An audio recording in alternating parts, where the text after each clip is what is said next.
Yes, sir. Yes, sir. Good evening. Good evening. What's going on, family?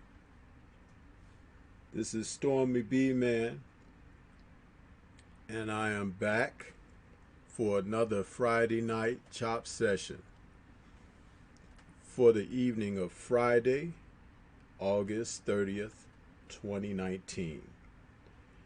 Shout out to the LDBC, Lions Den Boxing community.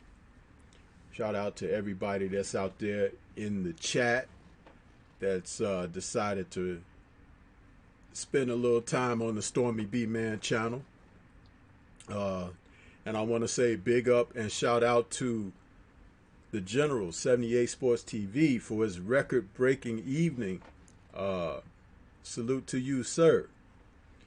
Uh, Great show, and what a wonderful, tremendous interview that you dropped earlier with my champion and the people's champion, the true people's champion, Deontay the Bronze Bomber Wilder. Uh, that's I can't say enough. You know, I've been talking about the Bronze Bomber on my channel. Uh, I've been talking about him and speaking about how we should support and get behind the champ and how he has represented. He has done some wonderful things outside the ring as well as the spectacular inside the ring. So salute to the General for everything he's doing and how he's able to bring the champ into the graces of us and allow us to have a little piece of the man when he has time.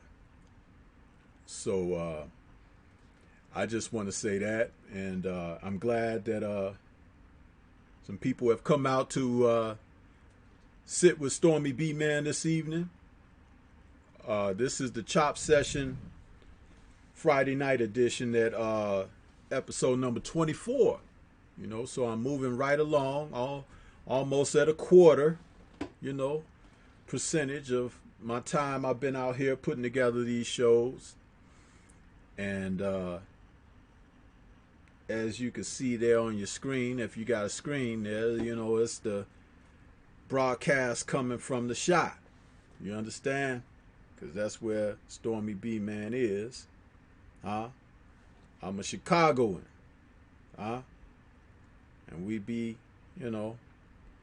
out here with the wonderful skyline. And this is how we do it. You know what I mean? So I'm just proud to be here, and I'm proud to be here to be able to continue to be creative and present some boxing talk for the LDBC out here to you good people. So I'm just enjoying being a part of the ride, being along for the ride. I want to start out by saluting the people who have come out to join me in the chat. Got Bodru Thibodeau, Clifton Bronson, Macadon One, Boxing Conversations with Reggie Owens,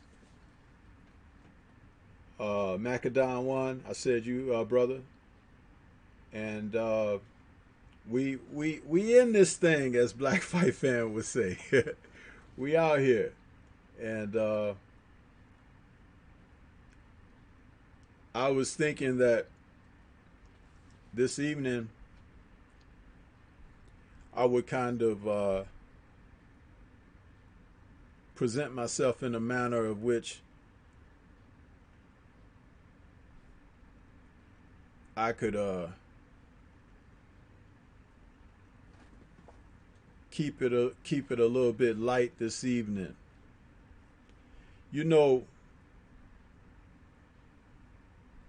Sometimes when you have a presentation and you talk to the people, you have to be very responsible in your presentation. You have to be vigilant, with the message that you want to get across, you have to be also a person that's got your ear to the ground, because there's a lot of what people ask and crave for. There's a lot of what people demand and everything. So you have to pay attention to, what's going on. I want to say shout out to Laws Dawkins, Laws the Pimpin', Laws Punch Out TV. He had me on his show a little earlier, and he invited me on there graciously, and he had some good boxing talk on there. So if there are any people out here that's listening in the chat and you haven't had a chance to check out Brother Laws D, please check his channel out and check out his stream that he dropped today. We had some very good conversation on there today. So just want to say that. And the title of this evening's episode, it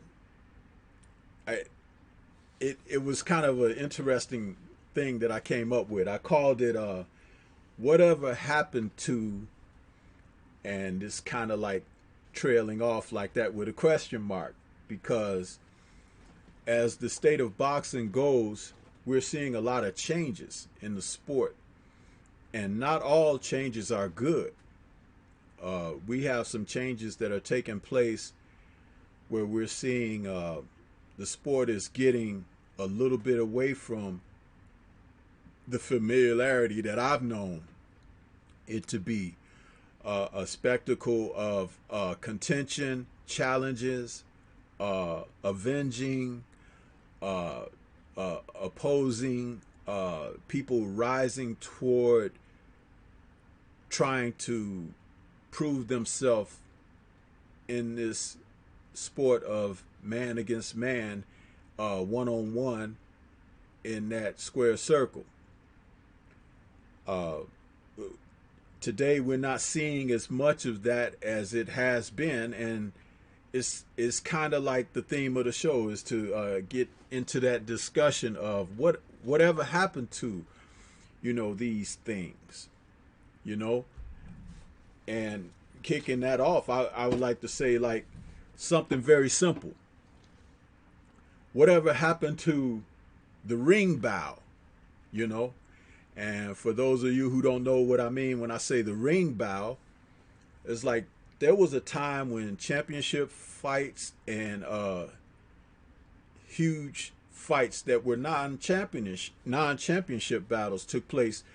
There were call outs to the ring for fighters who were present in the audience, where they would get a call and they'd come to the ring. The ring announcer wouldn't just present them in their seats, oh, they're seated in the arena tonight. No, these gentlemen would come to the ring and the people would get a chance to lay eyes on these champions. And sometimes those ring calls would run 10, 12, 14 deep, whether it was the heavyweight champion all the way down through the lightweight champion or contender or some former champion. Along with these guys, they would come to the ring after being called and announced and take a bow. And the people in the audience would applaud and would celebrate their champions. These men was a respected person,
I'm checking my analytics. People is saying that it's buffering again. I don't know what the hell, man. That's ridiculous. When I launched my show, everything was set up perfectly.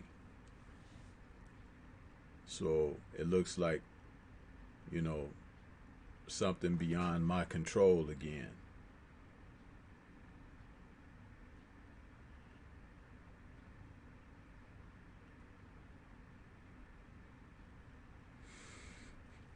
But I'm gonna wait it out, cause Stormybman is that dude.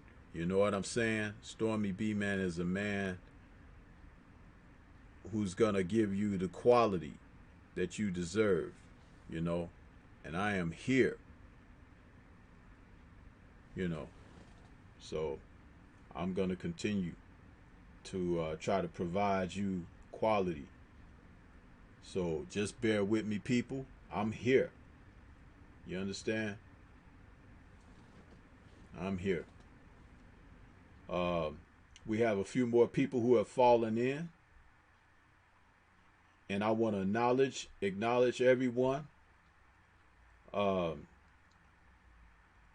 We got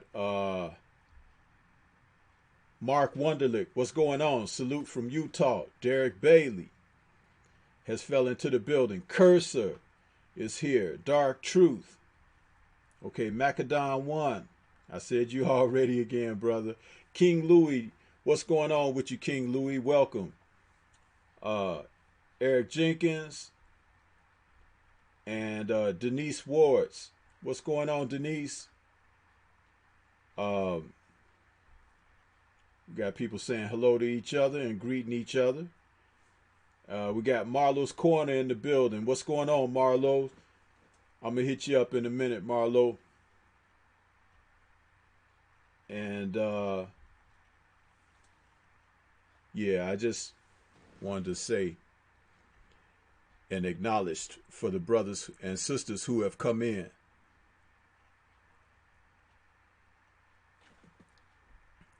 So, yeah. Hit you up in a second there, bro.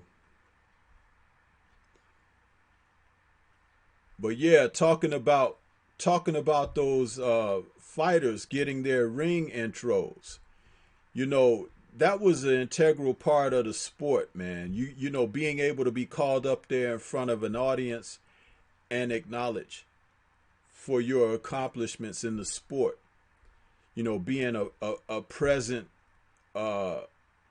a present fighter, a present personality, and a person who people can revere and respect. You know, that was something that is totally acknowledged with that ring intro. You know, being called up.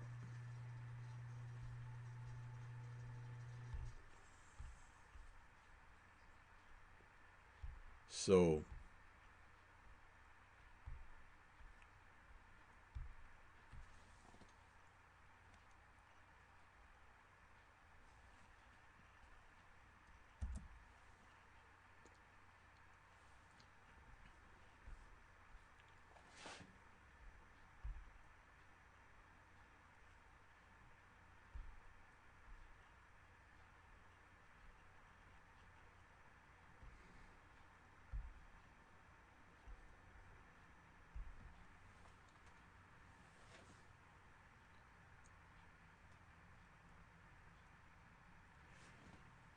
okay, we got the general has fell into the building too.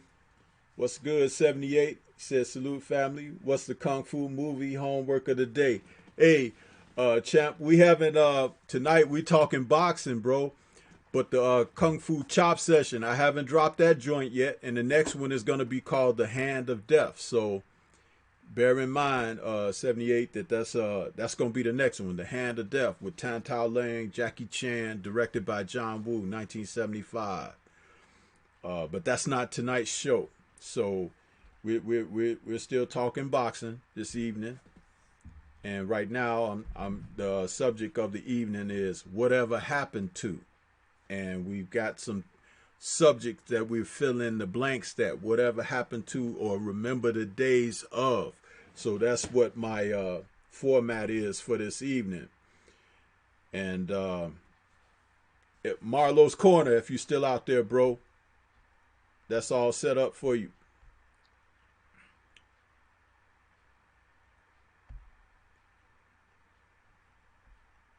So yeah, that's what's happening with that.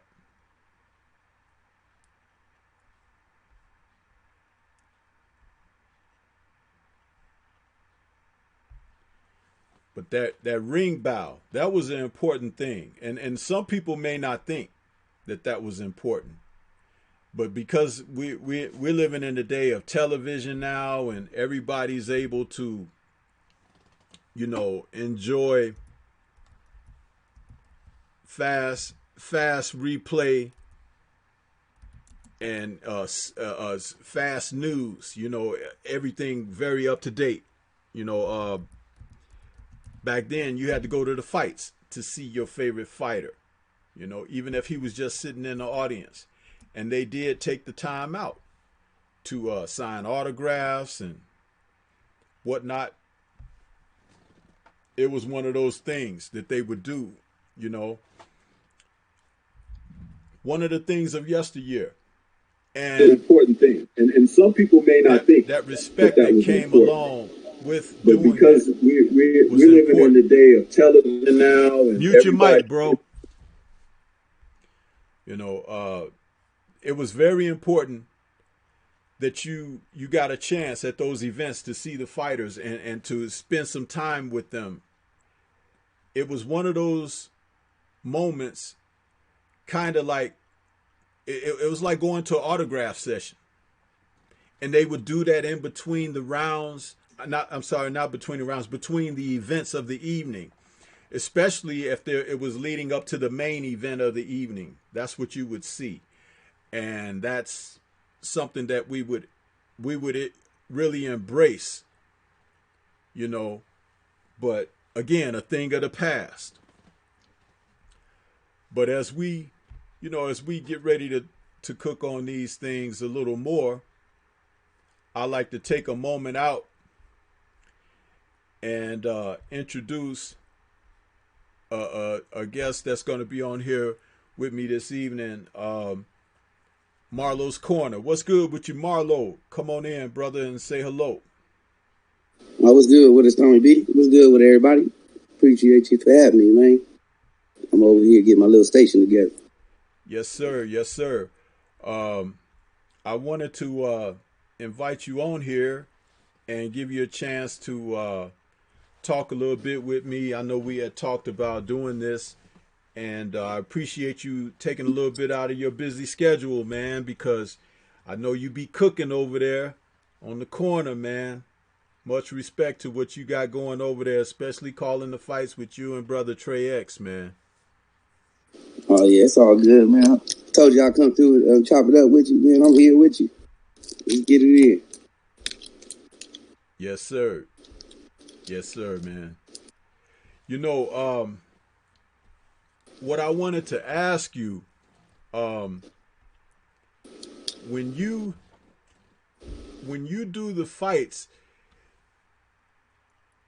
a lot of times your broadcast, it's like a little bit ahead of me, and I'll be trying to figure out. It's like, because what was weird was the match last weekend that you guys were calling, that prelim fight. I was like right on time with you guys. And then when the main event started, it was like I fell like 15 to 20 seconds behind. I was like, why is that happening? I couldn't figure that out. And it's happened more than once.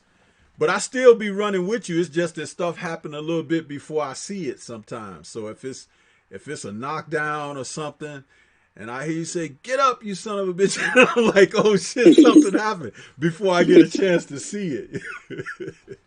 It depends on what app, because we on the app. If it's on the TV, we all be on sync. But if it's on the app, it'll be like that. You'll have to, slow yours down, or speed it up or something. Only on the zone you can sync up though. That's why Trey try to make sure he put the time out there so you can sync up with it. Oh, okay, okay. Yeah, because I'm still, I'm still learning. And then I'll be seeing the frogs pop up in the chat and start saying, man, something happened. It'd be before I see it. I'm like, yeah, he done called it and everything. So, but it's still quite entertaining, man. Salute to you, brothers, for what you do. And I want to say to everybody out there that's listening in right now, if you guys haven't had a chance to go over to the corner, Marlo's Corner, and check out here in Trey X when they call these fights, please get a chance to go over there. Subscribe to the brother's channel because he also got great trivia show going on. Hey, man, it's good content, especially for everybody that wants that extra dose of something with a little flavor. You can turn the regular broadcast audio down and just listen to these brothers do what they do. And they're excellent at it. So, yeah, appreciate it. Yeah, man. I wanted to say, hey, for this evening's show, man, I got it titled Whatever Happened To. And when you talk about what happened to, it's like going over, it's like, things of days gone by that we kind of missed that were important and integral to the sport. But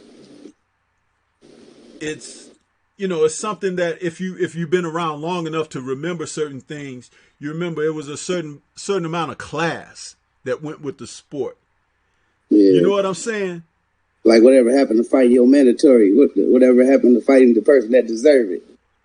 Well, yeah, I mean, we could get to that too, bro. But what I was saying, because I was kind of leading off on the lighter end of things, like when I was talking about just now the ring bows.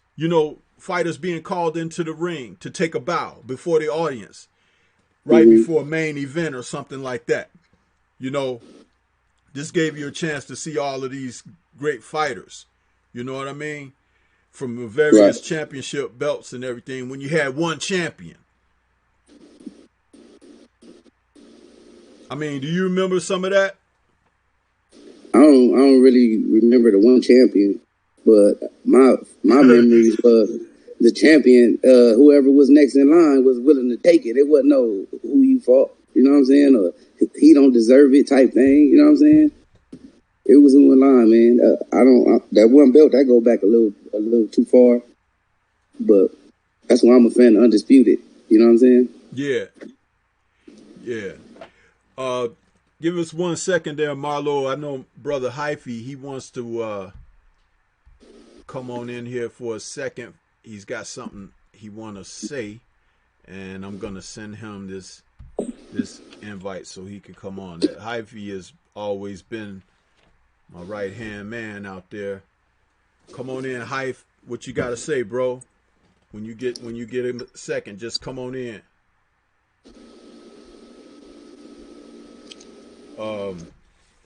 Yeah, another thing, Marlo, is like sanctioning bodies, before a bout, they used to give the rules and the scoring system. What happened with that, before a fight, because a lot of fighters fight nowadays where people just think that they are, they're in there and, this guy's winning over this guy, and it's like, oh, he landed a solid punch, or that's what given around, but it's a 10-point must system that is scored under, and it's like that's not even explained before the matches anymore. So basically, you're watching a fight, and this is also leaving the masses clueless on how fights are scored, which is why a lot of people feel that certain fights are they feel that the fights are robberies or something like that, when they didn't know how to view how a fight is being scored. You know what I mean? It's like there was a time before every match they would tell you what the rules were for the fight, under what governing body, because a couple of the sanctioning bodies, they waive a 3 knockdown rule. Somebody would say a 3 knockdown rule was in effect. Things like that, and they don't do that anymore. So even that new rule, and I think it's New York that got it, where if a fighter get hurt or knocked down in a round, they're gonna check them, in between the round, and to see if he suitable to go back in. A lot of people don't know that, and you hear people talking about that's cheating. You know what I'm saying? But if you paid attention, you'll know that's a rule in New York. Mm-hmm. You know what I'm talking about though? Like the Wilder situation. Yeah, exactly. That's a rule in New York that, you know what I'm saying, if the doctor felt like he was hurt before he go back out, he gonna check him.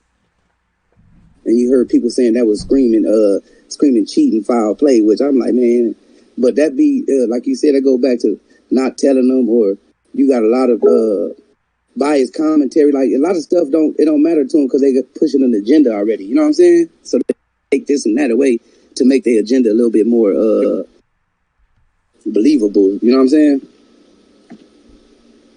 Yeah, absolutely. Absolutely.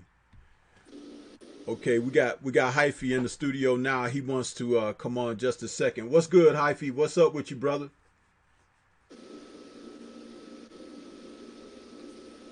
What's good with it, Hype? Yo. Mic check. You here? Yo, yeah, you good? You in it? All right, see. Yeah, I mean, want to say, bless up to the chat. Yeah, I didn't mean to see a lot of the good boys up in the chat. We want to say, one thing, good message for all the LDBC brothers out there listening. My brother, neutral, natural. Me see you in the chat. You love to run around these chats. You love to tell them boys, all these things about LDBC. You don't like them boys for wax pipe fan. Let me tell you something. You get the fuck up out this chat. We don't want you in here. No offense riders allowed. We set the rules today. You're gone, nigga. You're done.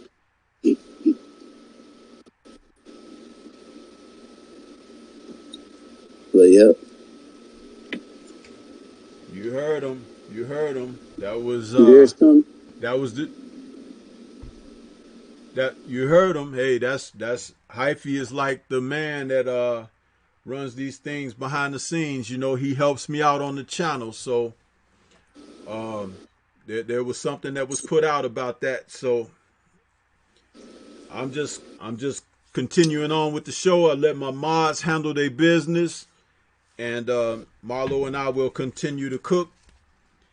Another thing, Marlo, that I noticed was that the real color commentary analysis, and then, see, this is the part that falls into your territory right here. We don't get real color commentary analysis anymore. Back when the old guys, and I know I might be a little bit older, but back when the old guys like Don Dunphy used to call the fights, you know, he was very good at telling you precisely what was happening with no angle. It was like he was just cold and raw for his time, like Trey X does it. You know, he would say, oh, that was not Joe didn't like that punch by Ali, and Ali is wobbling around like he needs help. You know, he would say certain things, and it wasn't like angled. Like today, they try to make the viewer get behind the fighter that they're supporting, that the fighter that the network is presenting to you, and things like that. I mean, what do you have to say about that, brother? See, that's why motherfuckers do what they do. That's why I got a vendetta with ESPN, listening to these motherfuckers, all the HBO, all these years, listening to them call the fight one-sided, and I'm looking at something totally different. You know what I'm saying? And being at a young age, not seeing the same thing that they seeing too. And it just carried on for years and years. They kept doing it. You know what I'm saying? And that's why I like to do what I be doing. You know what I'm saying? I can give my point of view honestly, even if I pick the fighter, you know what I'm saying? And I'm gonna keep it real. Yeah, man, absolutely. And you know, as we look at how you guys call it, yeah, absolutely. And as we look at how you brothers call the fights, you know, I get excited, you know, and I made this comment about how you guys go about your work. I say I sit there with my cold bottle of water and I take that sip in between rounds. And Trey be cooking. He say, hey, man, I need somebody to step in while I, you know, I got to wipe my sweat. I got to, you know, and it's so entertaining because it's like, you know what you do? You give the picture of what it was like before television, because everybody used to have to gather around the radio, and listen to the fights on the radio. Friday night fights, the Gillette Friday night fights on the radio back in the 50s and 60s, and that's what you guys do. I mean, you paint a hell of an image. And it's a shame that the networks have hired these people who are supposed to be professional analysts and even former fighters who are supposed to be to provide the professional angled viewpoints, and they don't do their jobs, man. It's ridiculous. I mean, for an example, when you would have someone on there like a Max Kellerman and or these guys that are like on Showtime, the Paulie Malignaggi and whatnot, it's like you could tell he knows boxing, but he's not giving you a genuine breakdown of what you're seeing, because he might feel ill toward a fighter, or he might have a certain type of narrative that the network wants them to present of a particular fighter who might have a signed deal with the network. You know what I'm saying? I mean, what is your take on that, brother? Yeah, it's a little bit of that. I think it's probably in their contract. You know what I'm saying? Whoever is signed to this side or whoever is the favorite in this fight, that's where, you know what I'm saying, you want to point your focus at. You don't want, even the highlights. Like if you go back and watch the highlights, they only going to show what the fighter that's favored did good. They ain't going to show the fighter, you know what I'm saying, the fighter that's not heard of, or the contender or whoever. They ain't going to show his highlights. You know what I'm saying? They ain't even going to talk about what he did good or what he did right. So it's not just in the commentary or the people that's talking. It's in the networks too. Yeah, it takes a lot out. So it's nice to know that we do have an alternative to that now. And every once in a while, you'll see one of the fighters will kind of break free from that mentality. He'll say something that he should say. Like Lennox Lewis sometimes will come through and drop a bit of honesty out there, but he's still a company man too. And he's not as fluid as we might like him to be. And I don't know if that's because of his background or whatever, but when he's being sincere, you can tell. You can tell it's totally different from when he's trying to say what they want him to say. That's why sometimes he and that other guy, the Goosen guy, when they'll be clashing on air, because Lennox will allow himself to speak something honest while Goosen is talking crazy. Have you noticed that? Yeah.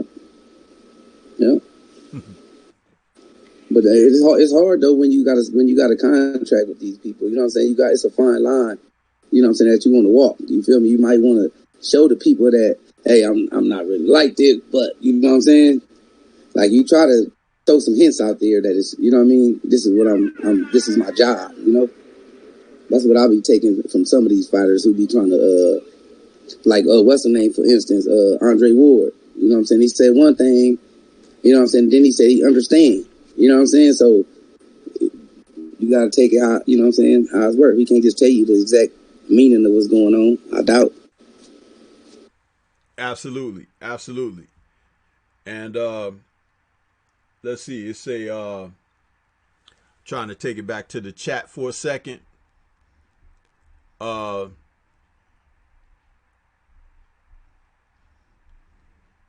It's moving a little fast now because people are making comments.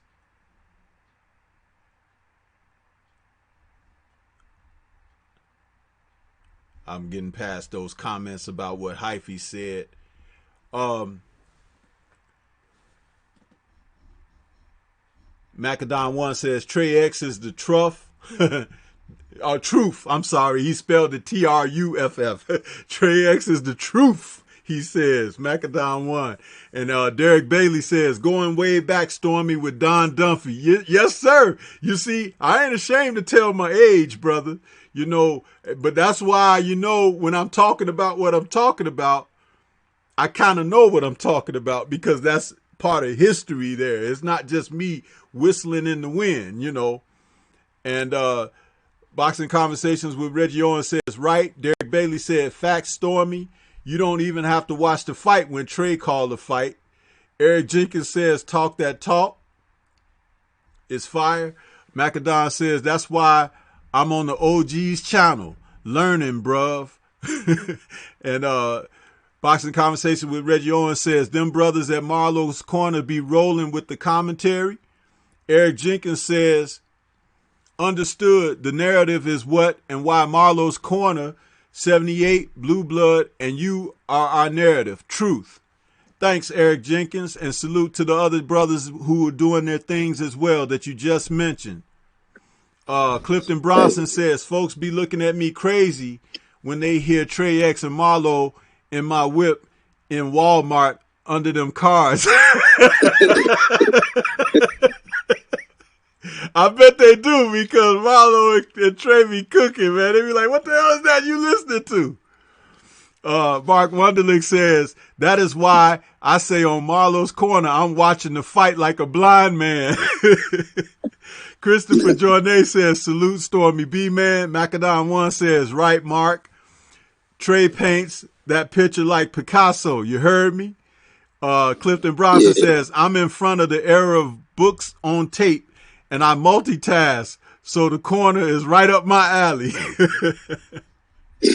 Yeah, man. You see, even the brothers and sisters who are out here in the chat, man, they're saying the same thing. So you guys do a wonderful job, man. And I won't stop saying it. So I'm showering you with that love and affection because you brothers deserve that, man. You really do. You're great at what you do, man.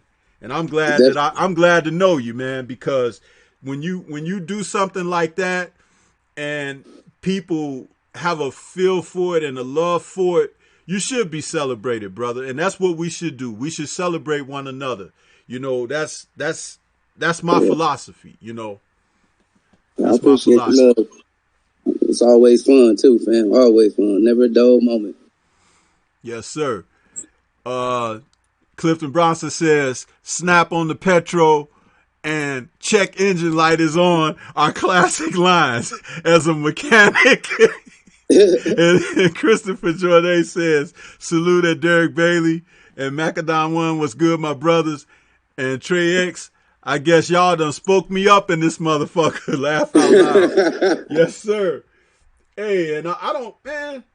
Now see, Marlo, that Trey had a wrench, and now it's showing that he don't. So I'm giving it to him again. I don't know what that's about, but I'm just because I added to him on the last show. So I'm putting it in there now. And Trey, just hold on a second, brother. I'm gonna send you that link so you could get on here with us, man, because we wanted you to join us. So let's see what we got. But Marlo, if you wanna cook while I set this up for Trey, if you wanna cook on something that you remember, whatever happened to, you know, please do. Yeah. Bring that part of the conversation in, brother. Yeah, I still want to know whatever happened to, you know, fighting your mandatory or a man working his way up to get that spot. You know what I'm saying? Now you gotta who have you fought? What the hell you mean who he fought? He ran through 25 other people to get to the spot to challenge you for your strap. You know what I'm saying? Now get your ass in there and fight him. You feel me? And that was who had you fought, which don't make no sense. You know what I mean? Fight your mandatory, man. If a man work his way up and he deserved a chance at that strap, I think he should get it. You know what I'm saying? I don't think he had to fight a Manny Pacquiao or a goddamn Canelo or some. It ain't even that many names for people be asking who fought. Nobody asked that shit when Lomachenko came in the game. You know what I'm saying? He was just fighting anybody off top, getting a title match at 4 to 6 belts. You know what I'm saying? Yeah. Like now all of a sudden it's you know, that's a popular word. Who he fought.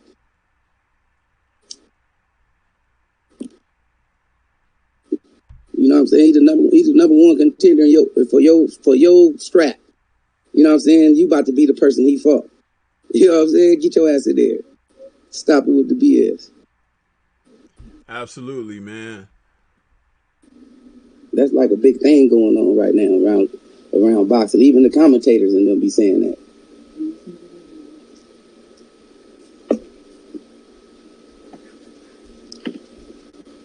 Yeah, I'm trying to set this up for Trey right now to come in. Another thing would be dope is we had some Friday or Thursday night fights consistently every week. That'd be another pretty dope, man. Boxing at the dark or something. Yeah. So Trey, I dropped that link for you, brother. You just come on in.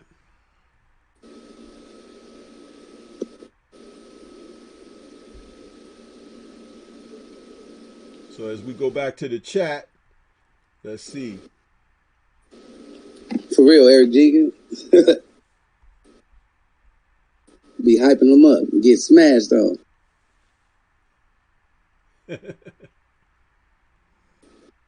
Yeah.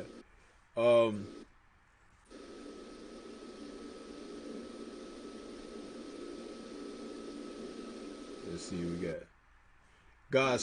God's Boxing Corner says, them brothers can call a squirrel fight and make it sound good. GG says, salute. And Macadon One saying that YouTube is hating. Yeah, Macadon One, YouTube do hate. They really hate when a bunch of brothers get together and be doing something positive, you know. This is what it is. And we be on some truth, too. We put that truth in there. That's what really get they gut. Right. You know? Salute, GG. So you in, Trey? Let me give you this content creator link too, and then that'll help you get right on the page. I had to wait till you join us. There we go. Now Trey should be in here in just a second. Just click on in there, Trey, on the YouTube live stream on my server there, and you should be in.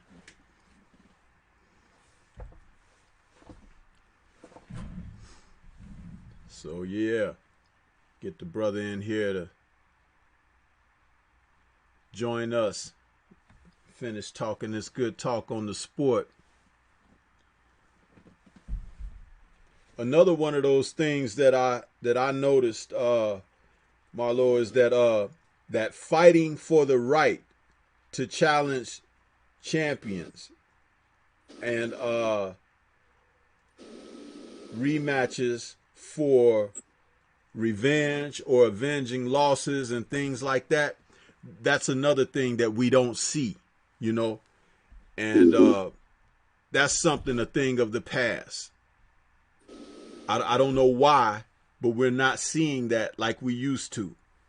Well, I do know why, but it's like I don't know why the fighters don't think that, you know, that people notice, you know, because that whole thing about challenging for the right, you know, like right now we got a guy out there in the heavyweight division that think he should supposed to get a shot, you know, this Dillian White cat, you know, but who have you beaten, man? Who have you fought? You haven't really put your nose in the shit, you know what I'm saying? It's like, dude, there's people out here that you could be matched up against to prove your wares. And the champ is just waiting for someone to prove themselves worthy to step up. He don't care. He'll knock your head off even if you haven't stepped up. But it looked better if you fought somebody before he knocked your head off, because if you fight somebody, then you don't look as bad. You don't, you know, if you ain't fought nobody, then they just still gonna tear you down anyway. Do you agree with that, Marlo? Yeah, 100%. Because look, I look at it like this too. If you really wanted that shot, you would have fought. You would have took that offer that was made to you. You know what I'm saying? We speaking on Dillian White case where I'll fight you and I get guaranteed AJ next. He didn't want that. He wanted to do it however he wanted to do it and call it on his terms, which boxing don't make it that way. If you ain't gonna do how the fighter wanted to do it, then now you got to go and fight people in these rankings to put yourself in the rankings to get that shot. You know what I'm saying? You're not finna just make yourself tell the people that you the mandatory in line and shit. You the mandatory for 600 days. That's a lie. You know what I'm saying? Like, you just telling people what they, you know, that don't know what they listening to. You know what I'm saying? Really, what they want to hear. But when you really paying attention, man, you know he ain't deserve no shot. Absolutely, man. Absolutely. So we want to welcome Trey X, who's finally fell into the building. How you doing, brother? I'm still over here getting set up, man. What's going down with y'all? What's good with it, bro? It's all good, man. I'm out here on the lakefront, as you can see my magnificent skyline here from the Shy, sitting on the water like Jesus. But already. But no, welcome to the channel, man. I'm glad to have you on here to chop it up with me a little bit this evening. How you doing, man? What's going on with you? Shit, I'm good, man. Waiting on the goddamn weed, man, so they can bring some of this gas so I can call these fights tomorrow. Goddamn, it's going down. Grab business, it's Lomachenko shit. What's up to everybody in the chat, man? Man, the brothers and sisters in the chat have been giving you guys much love, man. Your name has been on their keyboard this evening as they've been celebrating, you know, what you do. And we were even talking about it a little bit before you got on there, before you came into the chat. We were just talking about the good work that you guys do over there at your channel, man. And much respect. And I continue to say to everybody that's falling in, please come over to the corner when there's a fight on, because you might miss out on some great entertainment. I mean, the words that you guys put together and the show that you put together is usually, even if the matches aren't that great, your presentation is still off the chain, man. Still way off the chain. So definitely appreciate that shit, man. That's what we feel like we can, make our mark. If the fight ain't that good, then we can still make it fairly entertaining. You know what I'm saying? I mean, we done our job in this motherfucker. So we appreciate y'all on that shit, man. Square business. Yes, sir. Hey, Trey, the topic of my Friday night chop session this evening was whatever happened to, and then you fill in the blank, you know, with what your thoughts are of something that is a thing of old in the sport that you'd like to see come back, you know, it's like, or missing, or something that used to be a great part of the sport that no longer seems to be present. Do you have something to offer as far as your recollections of whatever happened to, and wishful seeing? So please share. This is what we're here to talk about this evening. Yeah, for sure, man. I just, whatever happened to fighters getting built up the right way. Like, we just saw what happened with Anthony Yard when he fought against Kovalev, and we saw the same thing with, like, maybe what's the guy that got knocked out by John Pascal? Fuck, I can't think of his name right now. Marcus Brown. Marcus Brown, you know what I'm saying? Like, a few more fighters. Like, the fight game is a business these days and shit, you know what I'm saying? So, like, the promoters be trying to put the fighter in the best position to make the most amount of money. But it's not always, like, putting the fighter in the best position to be the best version of themselves, you know what I'm saying? It seemed like back in the day, the fighters, they were built up to be successful once they got their title shot and all that kind of stuff. But nowadays, it's like the fighters are protected and shit. And once they get up there to that big fight, they ain't prepared. Like, I always be quoting Billy Conn. That motherfucker say, by the time you fight for a championship, if you have not taken a loss, it's something wrong because you haven't learned anything. You know what I'm saying? And I just feel like the fighters should start, trying to get back to that philosophy. Get built up the right way, fight different type of styles, fight southpaws, fight all that shit. And then by the time you get up to the fight of Kovalev or something like that, you'll be ready. Yeah, I agree with that 100%, man. And that is an excellent point, because I talk about that, when I do my little bit Everything got quiet on my end. I can't even hear you. Can you hear me now? Yeah. Yeah. No, I was saying that's an excellent point, because even in the content that I produce, I talk about that a lot, because we don't see enough of the buildup of fighters. Like, a lot of people felt like, oh, Anthony Yard, he almost beat Kovalev. He had him. No, he didn't. He didn't. And the thing is, when you look at it like that, you kind of don't give yourself room to understand why he didn't. You know what I mean? And me as a coach, I like to emphasize that, because it's about you know, it's more than just your favorite fighter against a guy you don't like and things like that. These are human beings. And people have lost their lives in that ring. So if a guy is going in ill prepared and he almost wins but loses, he loses because he was ill prepared.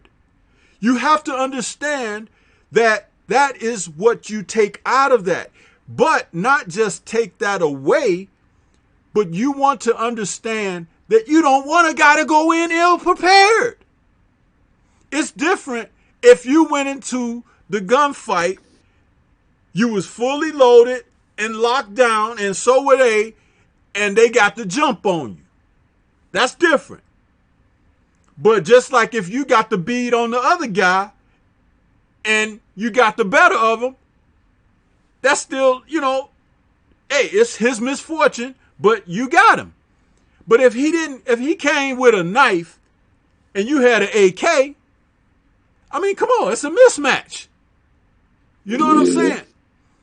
And we're living in a time where the concession of just being a part of the show, giving a second place trophy, being an also ran, and also you know you get consolation prize. Fuck all that.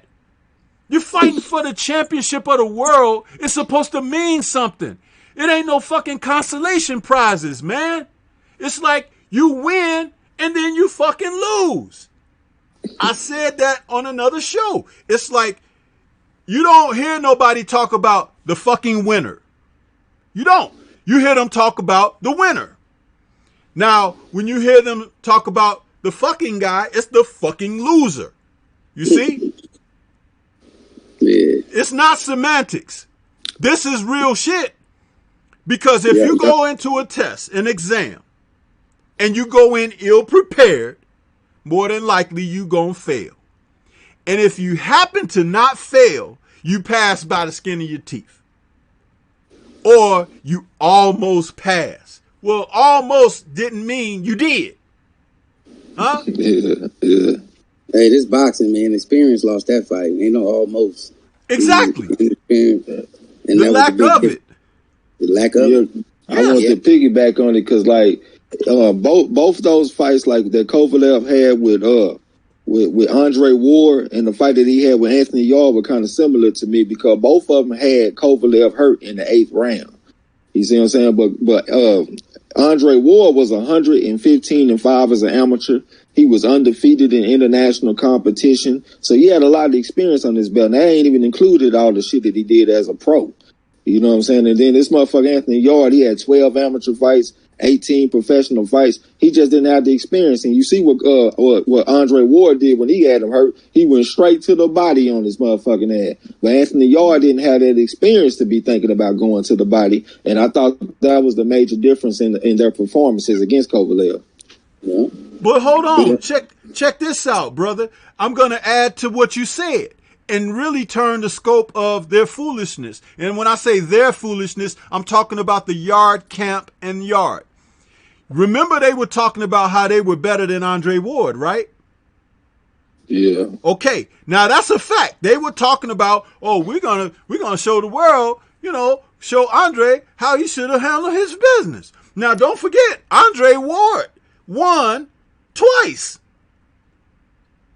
And the first time it was close. The second time it wasn't even close. Huh?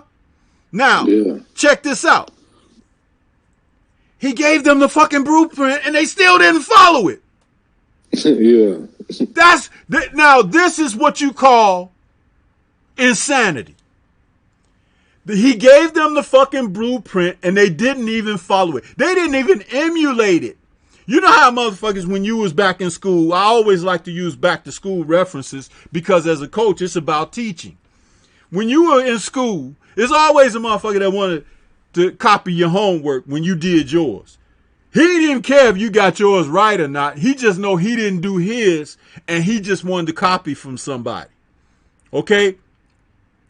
Guess what? People like that, you didn't leave them back there in that grade, whatever grade they was in. Them motherfuckers become adults too, brother. Yeah. And where you think they at? In Anthony Yard's corner and shit?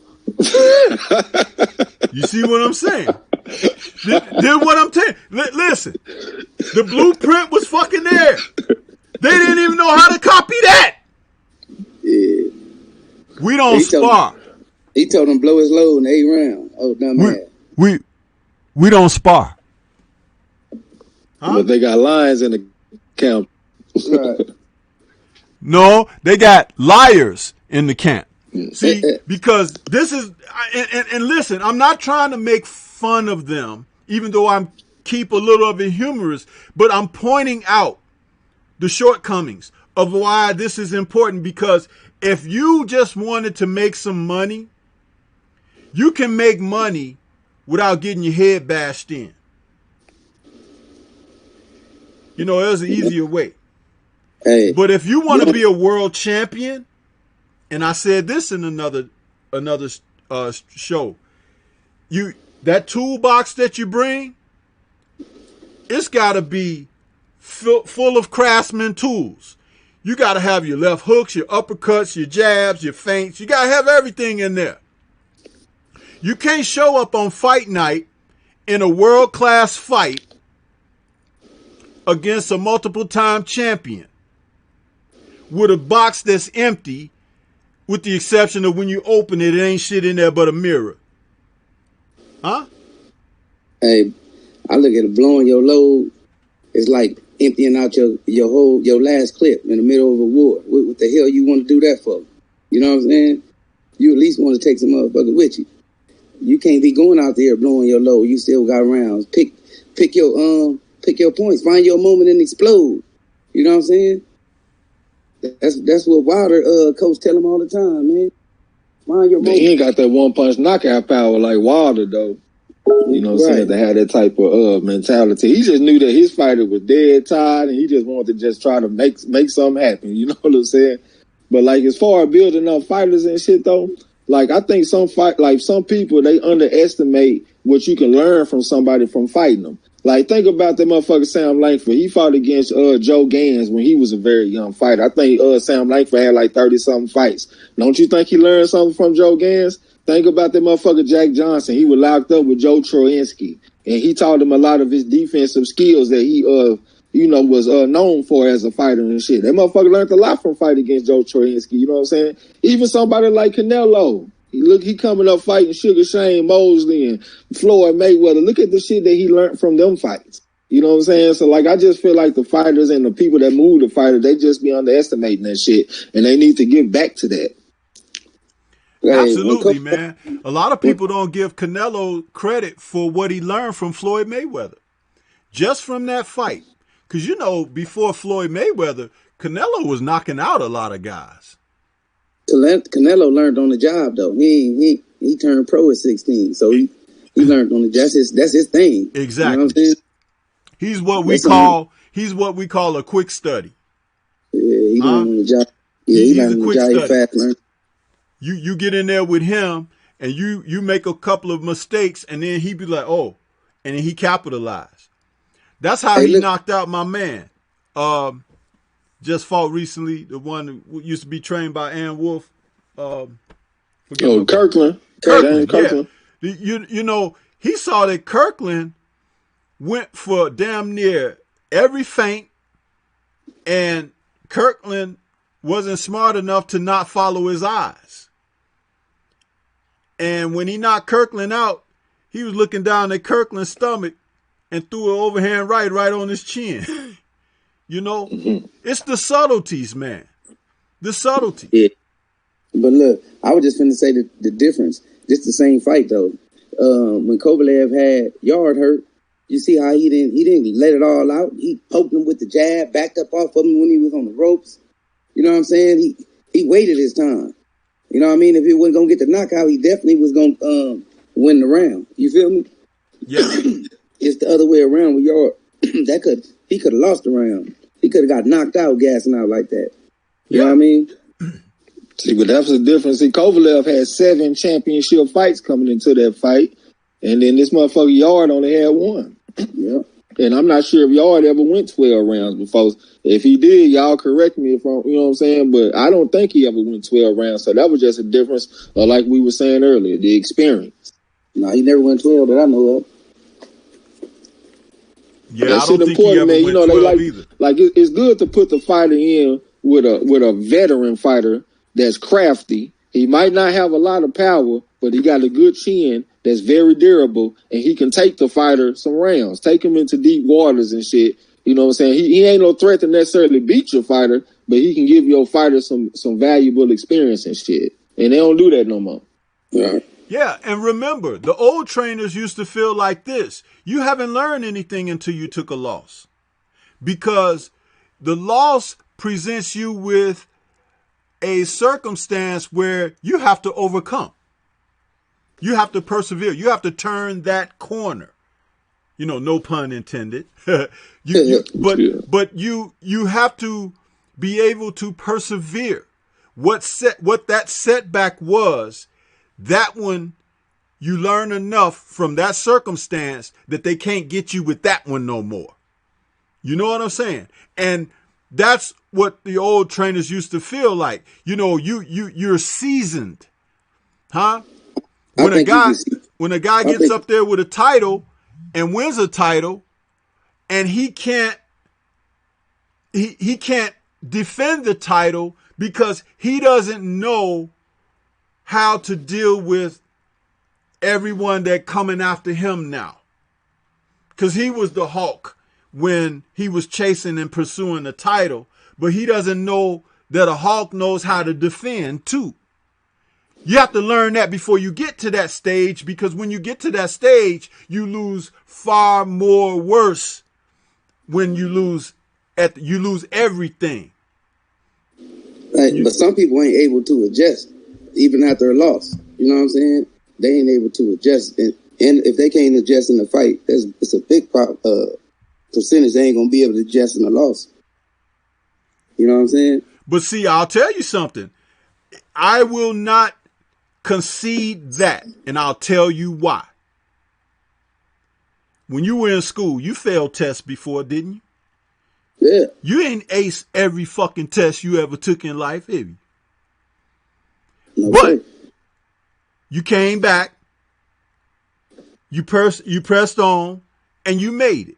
You where you are today, but you didn't lay down. You ain't stuck back there. If you couldn't adjust, you wouldn't be where you are today. Let me tell you something about adjusting. Life will force you to adjust. Life. This is why I say, as a coach, the principles of everything that I say, you can apply it to what we're talking about in this sport, and you can take it with you outside. Now, if you want to lay down in a mud hole and wallow in a pit of sorrow and pity, we're going to walk right over you and step over you and step on you on our way to where we're going. But if you're going to dust yourself off, get up, and say, I ain't letting you suckers walk on me, you're going to do what you got to do. Some people got to grab a stick or a pistol, man. It's people in boxing with 200 losses, Norman. You know what I'm saying? Listen, it's people in losses. There's people in boxing. You can just look over in the UK. There's people in boxing with mighty loss records, right? And they still sign up and fight for another time. Some dude is 15 and 35 and stuff like that, right? What makes that guy still get in that ring? Yeah, you can say, well, it's easy. The money. He like getting whooped on. Regardless of what it is, I'm going to tell you something. I ain't going to do it. No. Hey, shout out to Reggie Strickland. He had like 276 losses and kept coming to work, man. Kept coming, faithful. They got that cover the work. I ain't making no adjustments, but I'm sure getting a check around it. So, but you know what, too, man, that kind of frustrates me about the fight game right now. I don't like how the trainer train the fighters. I mean, when I first started fighting, man, I could not do nothing until I learned my jab and shit. Man, it seemed like my coach stayed on my ass for 5 months straight about a fucking jab. I couldn't move on to do nothing until I got that motherfucker where he wanted it. And I see fighters, they don't even work out the jab no more. That motherfucker leading off with power shots and shit. Mm-hmm. And then if you look at the way the fighters train, like, for me, like, sparring is the best thing that you can do because it's the closest to fighting. But if I can't spar, I actually prefer shadow boxing. Because I know it's good to hit the bags, it's good to hit the mitts, but when you do that, you land every single punch. Have you ever seen somebody hitting a heavy bag and they miss a punch?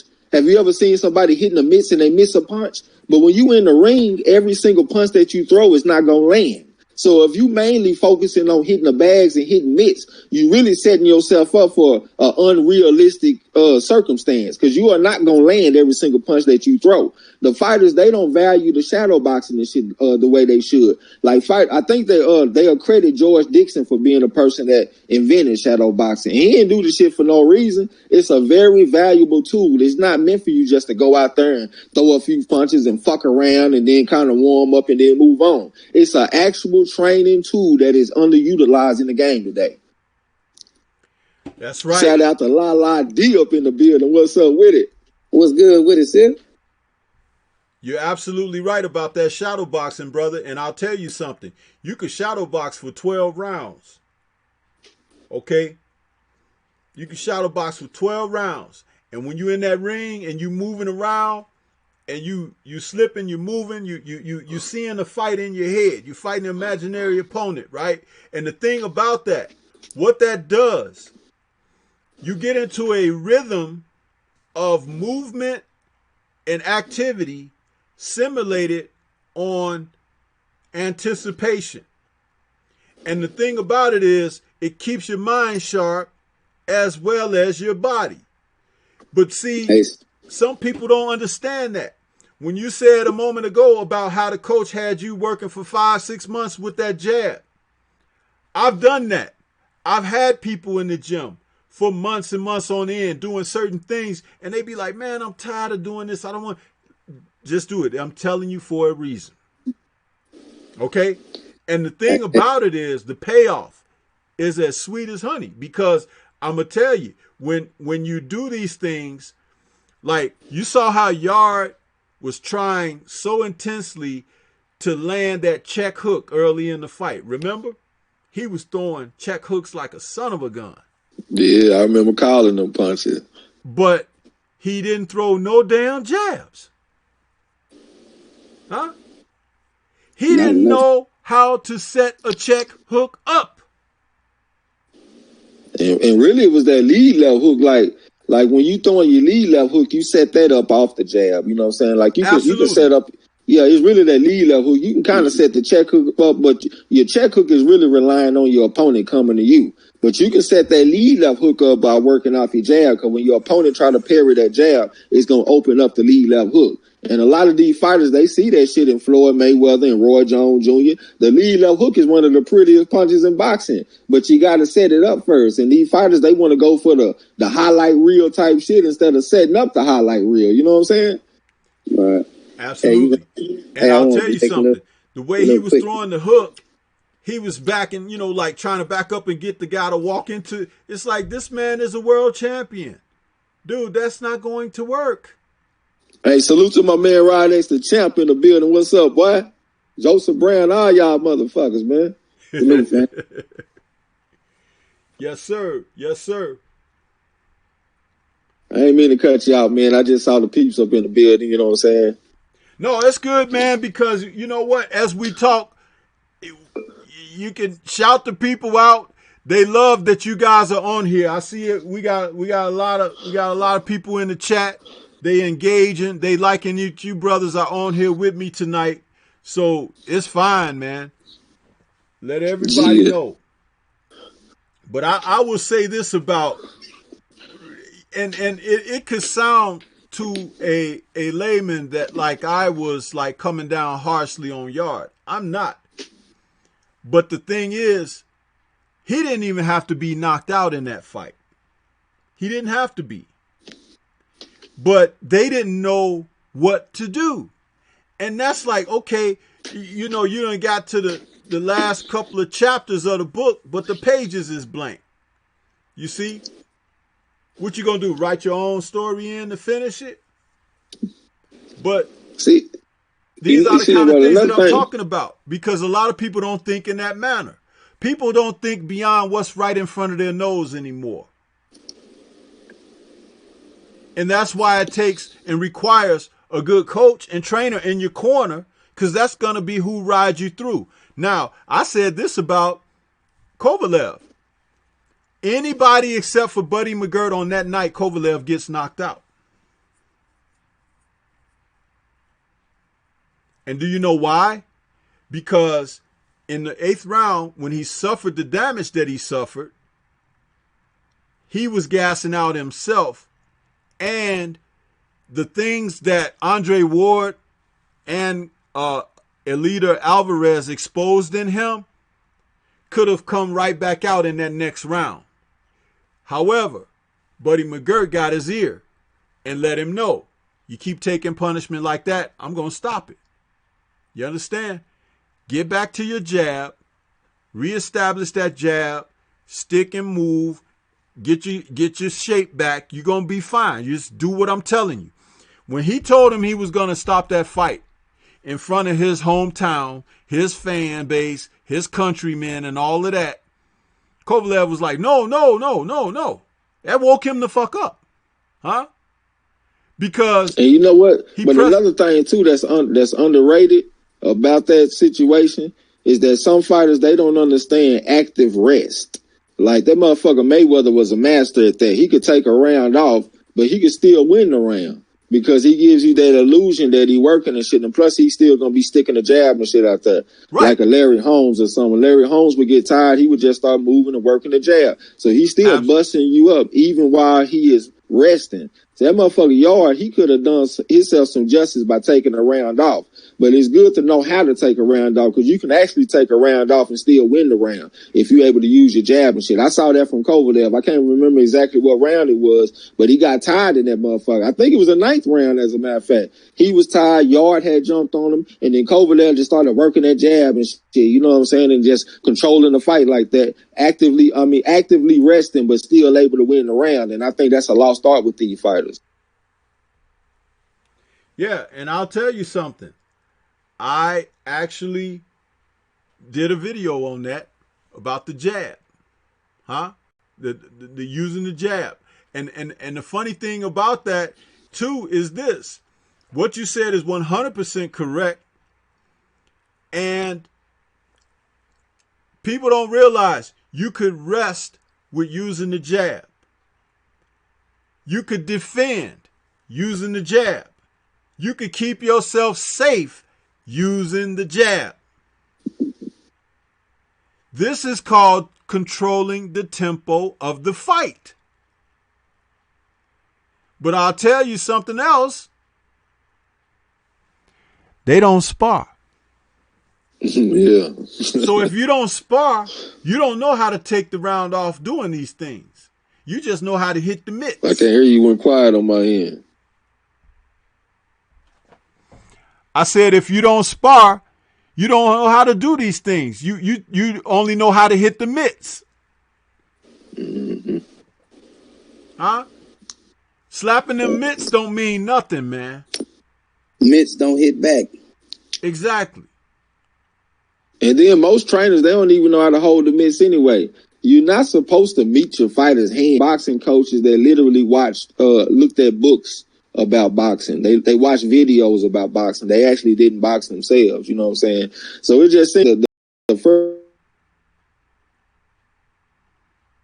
It's just saying like the actual art of the game is declining. And I hate to say that shit because I love boxing, but I be going back and looking at these old fights and shit. You know what I'm saying? I just watched Ike Williams versus Bo Jack and a few more fights, man. I can't even think of all of them off the top of my head, and I can't help but make comparisons. And I just see that the older fighters, the skill gap was just very wide. You know what I'm saying? Absolutely, man. Absolutely. That's the thing. You know, it's about knowing combat, being accustomed to combat. You know, it's about being accustomed to combat. That's important. It's essential. But that people don't know that.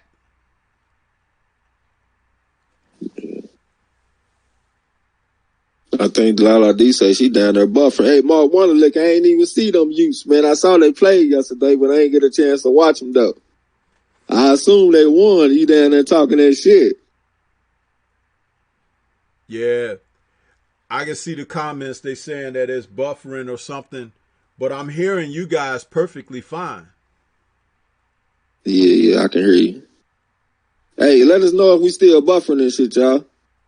Yeah, I don't know if it cut off or what. That's why I just went on mute, but it's buffering on my end. No, I can still hear my play because I got that delayed playback playing through my earphone. Yeah. All right, we good then. Shit, keep the party going. Yes, sir. Another thing. What you think about this fight tomorrow, though, man? What's that? What you think about this fight tomorrow, Lomachenko? I think that Lomachenko should be favored, and I expect him to be victorious. But what I see is I see Lomachenko being exposed more. I think, you know, because he's aging. I think that he, you know, with each subsequent fight now, we're going to see a little more slipping and a little more slipping from this guy. Until he gets in there with somebody who could take it away from him. I agree with you, man, because that motherfucker had 397 amateur fights, and when I did the math, and I assume he knocked out 2/3 of his other fighters that he faced, you know what I'm saying? Like, I just made some assumptions to have some constants, and that came out to be about 43 championship fights as a professional before he even turned pro. But one thing I noticed about him, I went back and looked at his amateur background. He lost only to one fighter, and that fighter was a southpaw. Now, I give Lomachenko credit because he avenged the loss twice. He beat him in the amateurs, and he also beat him in the World Series of Boxing. But by the time he got him to the World Series of Boxing, the guy wasn't the same fighter, you know what I'm saying? Now, when I looked at Lomachenko, when he fought against Gary Russell Jr., he got dropped in that fight.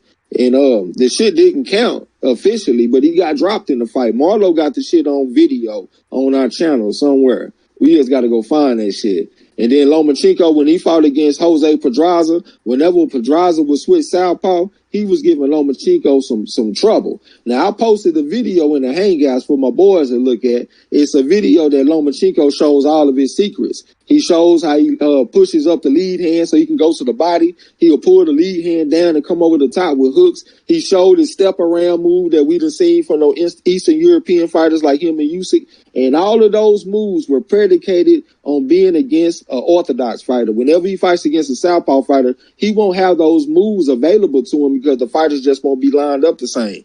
He has a tough, durable southpaw that's coming to fight him tomorrow. The motherfucker got off the ground against Linares, and he didn't win the fight, but he finished the fight, and he lost a split decision. One of the judges thought that he actually beat Linares, you know what I'm saying? So this guy is going to come and fight, man. He going to bring it to him. He tall, he rangy, he a southpaw. I think he going to show something against Lomachenko. I expect Lomachenko to beat him. Don't get me wrong, because I think if it's close, they going to give it to Lomachenko. But he going to show something against Lomachenko. Absolutely. I feel that. You didn't say anything that I disagree with. You just you elaborated a great deal more than I did. That was one of the things that I said. But as I say about him aging, see, this is that whole thing about these guys creeping around the divisions. And maybe that's why they're not putting him in more regularly and building his record, because he did have such an extensive amateur career. He's like an old man in the sport. You understand? Now, he's been gifted against opponents that he's been in against, but I'll tell you something. The blueprint for how to beat him has already been established by Orlando Salido.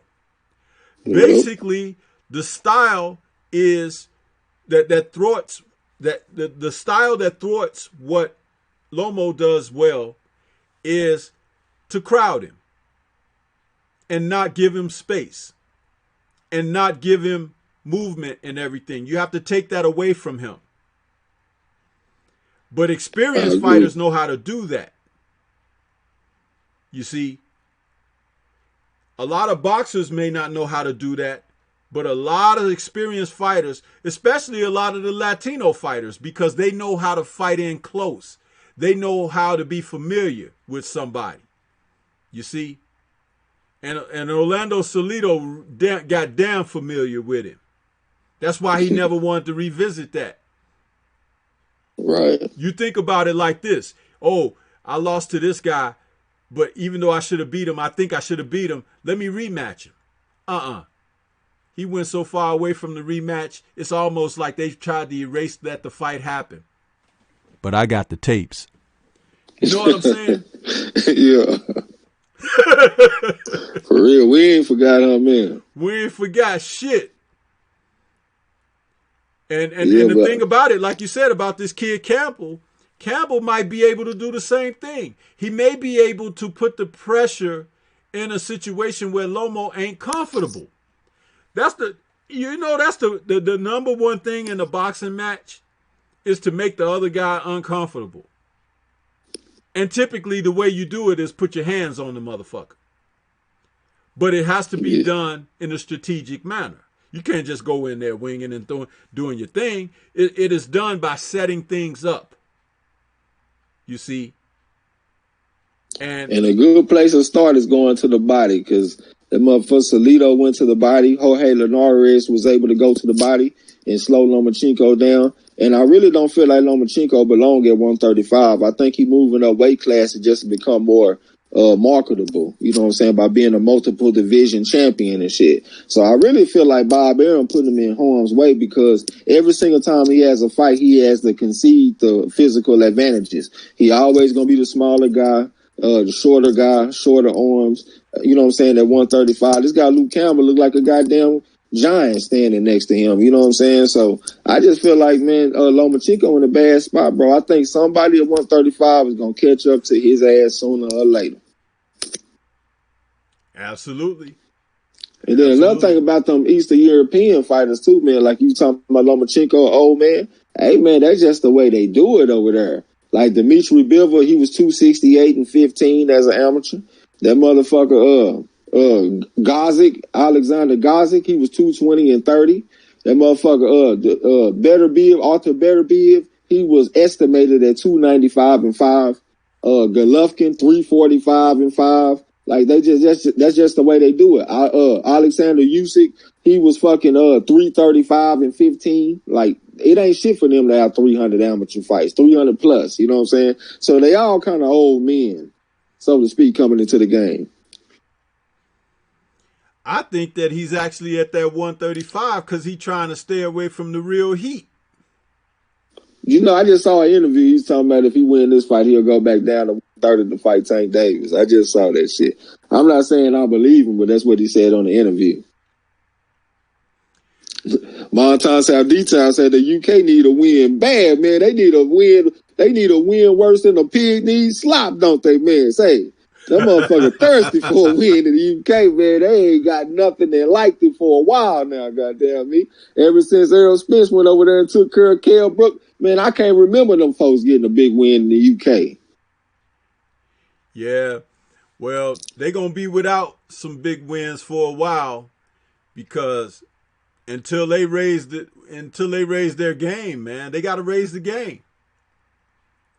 You know, that's the thing. This is not a consolation type sport, man. You win or you freaking lose. And that's what these guys need to understand. When you know, it's okay to build your record a little bit, but then you have to start stepping things up as you learn and get better. What I really I don't understand is that they think that what they do is just good enough at that level, right? And they don't like when AJ didn't want to come to the US. You know, he felt fine just being over there. Dude, you gotta go and get into the big pond. You know, find out if you can swim or sink. You know what I'm saying? And the thing about it is, even if you do sink, it's not the end of the world. It gives you something to say, okay, I got to go back to the drawing board. I got to learn this and that. But dude, just to think that you okay and you're safely kept and all of that, that's where everything fall apart for your ass. The curtain gets snatched off of you. And I'm sitting up here thinking about them UK fighters, man. If you take Lennox Lewis off the board and you take Bob Fitzsimmons off the board, they looking pretty goddamn pitiful over there, man. Square business, in my opinion. I think Bob Fitzsimmons is the best UK fighter to ever do it. But, man, you take him and Lennox off the board, man, that cupboard look bare as a motherfucker. For real. Who you gonna lean on? Joe Calzaghe and Henry Cooper and all that type of shit, man? Get the fuck up out of here, man. For real. Absolutely, brother. Absolutely. I got another thing that I wanted to throw at you two brothers, man. How about clearing out the division? Whatever happened to that shit? Either one of you can take that one and go first. You know, I don't care, but I do want to hear you brothers take on that. Whatever happened to clearing out the freaking division, man? Yeah, man. I mean, you know, like the sport used to be a sport. It's not about that anymore. It's about the entertainment. It's about making money. So really clearing out the division is just clearing out the money fighters in the division. You know what I'm saying? Like we was talking about earlier, people just not trying to put their fighters in harm's way. That's why when I look back on a fight like J. Rock Williams versus Charlo, when they first fight and, you know, J. Rock got knocked out or whatever, to me, that's a motherfucking player-ass fight. That was two fighters in their prime, young, willing to get in there and get it on. You know what I'm saying? You don't really see that type of shit too often, man. Some of these young fighters that we see coming up, man, we'll never see them motherfuckers fight each other. Wouldn't you love to see Shakur Stevenson versus Little B-Hop? Both of them at 126, man, that'll be an awesome fight. But we wouldn't see it because they too young, you know what I'm saying? So they just want to keep the fighters on track to where they can make the most money and not necessarily be the best fighter that they can be. But when the sport gets away from all these bullshit belts that I don't even pay attention to, if we get back to having one champion again and making this sport an actual sport again and not just sport and entertainment, I think shit like clearing out the division will be valued more again. Yeah. I had to go next door and tell my neighbor tighten up on the Wi-Fi. You know what I'm saying? Yeah, but he was asking what happened to clearing out the division, man. How you feel about fighters not wanting to clear out the division no more? Yeah, that's why a lot of fighters I don't respect, man. That's why I like fighters like Earl Spence, Deontay Wilder. They tell you their intentions, you know what I'm saying? And their actions is moving along those lines, you know, even though the people don't want to fight them, you know what I'm saying? They clearly is going to get the fights eventually. Just keep on winning and look what happened to Earl Spence. You know what I mean? He's getting his unification. I believe get up in there with him. Ain't no telling in the heavyweight division if we're going to get a unification. I think 154 going to give us the first unification. I mean, undisputed, my bad. I heard that J-Rock and what's the name already signed. Whoever the winner of them fights is supposed to fight each other. You know what I mean? We might get one at 140 too. But I want to add something though. I think also the responsibility is on us as boxing fans too, to be knowledgeable about boxing and understand where we have came from in boxing. We overreact to one loss too much. Just like I was saying with J-Rock, he got stopped by Charlo and everybody saying that he trashed. That motherfucker heard he stopped Tony Harrison. Everybody felt like he was trash. We throw the motherfucker straight to the mud, straight to the dumpster, soon as they lose one fucking fight. Let's be knowledgeable boxing fans and understand the game and not condemn a fighter or just bury a fighter for one fucking loss. Let the motherfucker play out and let him learn from his experience, come back better and stronger, and do what the fuck he got to do. You know what I'm saying? Yeah, like Lubin too, motherfucker dog Lubin. Yeah, get a motherfucker chance, man. You know what I'm saying? We don't know what Lubin to do. Shit, Lubin might turn around and start looking like Mike McCullough in that motherfucker. So, you know what I'm saying? Hell yeah. Well, I agree with what you brothers are saying. It's like the masses have gotten behind the notion that being undefeated is what makes you the best. You could be undefeated fighting a million cab drivers. You understand? Yep. That don't make you the best. It just make you better than those million cab drivers that you beat. You know? And it's like Eric Jenkins said in the chat. Salute to Eric Jenkins. He says, Stormybman, it's like you don't need to have a one champion, just a lot of titles. Yeah, that constellation shit. You giving everybody a title, and now everybody ain't got to fight each other, and everybody can say that they the best. Get the fuck out of here. You can't have it like that. That shit doesn't make any sense. In a class of where you got a valedictorian and then people who didn't make it, how does everybody get to be valedictorian? Get the fuck out of here. The titles ain't no good unless all them champions fight each other. You know there you go. See, but if they all fight each other, somebody got to lose. And that's when us knowledgeable boxing fans, we got to be good shepherds and good stewards of the game and direct the lanes and let them know, hey, this motherfucker lost, but it ain't the end of the world. That's why I made sure to make the point about Yard against Kovalev. That was a step-up fight for Yard, and he came up short, you know what I'm saying? But I'm pretty sure that he learned a lot from that fucking fight, and he should be able to come back better and stronger. The guy's still young. He's still in his prime. It's not the end of the road for him just because he took one fucking loss. You know what I'm saying? Right. So if we cushion the fall when fighters take losses, maybe they'll be more comfortable fighting each other and putting their O's on the line instead of just being all uptight and shit and just waiting on big money situations for them to take a risk. Yeah. Because it is learning experience on the way. What the hell you learn if you fight in low level competition and then you jump into a big fight? You know what I'm saying? You're really not learning that everything is easy. And Anthony Joshua, you know what I'm saying? Everything being easy, and you got in there with somebody with a hell of an experience and a motherfucking real heart, and it was a different story. You know what I'm saying? Yeah, them. Man, I forgot what the fuck I was about to say. My mind went blank as a motherfucker. I'm on this gas and shit over here. Well, the thing about fighters taking losses, right? It's like it also matters how you lose. You know, when Evander lost to Riddick Bowe, people finally got behind him. You know, they didn't like Holyfield before he lost to Bowe. Because they was like, oh, Tyson's still a champ. You wouldn't be nothing if Tyson was still around and blah, blah, blah. And Holyfield was out there taking chances and stuff that he really didn't need to do. But he was trying to win over the masses and the support.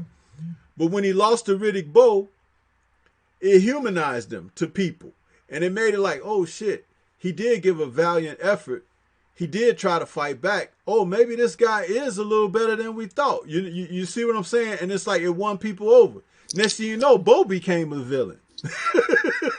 But you know what? That's just an insecurity in people, though. People don't like you when you appear too perfect. They said the same thing about Sugar Ray Robinson. When he was winning all the time and shit, America didn't like him that much. But when he came back and won the middleweight championship for the third time at 37 years old, and he actually cried after the fight, that showed his human side, and that kind of brought him down to earth in the minds of the viewers and shit, and that made everyone love him. He became a very big star after that third middleweight championship win at 37 years old. You know what I'm saying? So that's just part of the insecurity in people, man. They like to kind of bring you down to their level a little bit before they feel comfortable with you.